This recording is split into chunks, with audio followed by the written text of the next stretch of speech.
भोजपुर का सुपरस्टार निरहुआ ने बहुत समय से भोजपुरी में वो अपने डंका बजाते रहे। अभी तक इनका बहुत सारे गाने आ चुके हैं और अपने आधा से अभी तक बहुत ज़्यादा फेमस है। भोजपुरी का सुपरस्टार निरहुआ भोजपुरी के साथ साथ वो राजनीति में अपने डंका बजा चुके हैं। अभी तक उनका राजनीति में बहुत बड़ा हाथ रहा। वो अभी तक बीजेपी में अभी तक रहे हैं। इनका एक फिल्म आया है जो अक्षरा सिंह के साथ है। इनका फिल्म का जनता को बहुत बेसब्री से इंतज़ार था। वो फिल्म अभी तक आ चुका है, जो अभी इनका बहुत डंका बज चुका कि एकदम सुपरस्टार मिस्टर निरहुआ, जो अभी तक इनका वायरल पर रहा।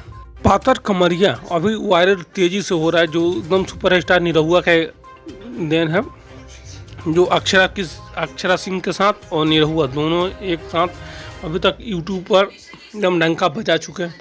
SR के यूट्यूब चैनल पर आ चुका है पातर कमरिया, जो अक्षरा सिंह के साथ और निरहुआ के साथ, जो काले साड़ी पर अक्षरा सिंह ने पहन कर बहुत बेस्ट डांस किया है, जो सुपरस्टार होगा। एकदम जाकर देखिए।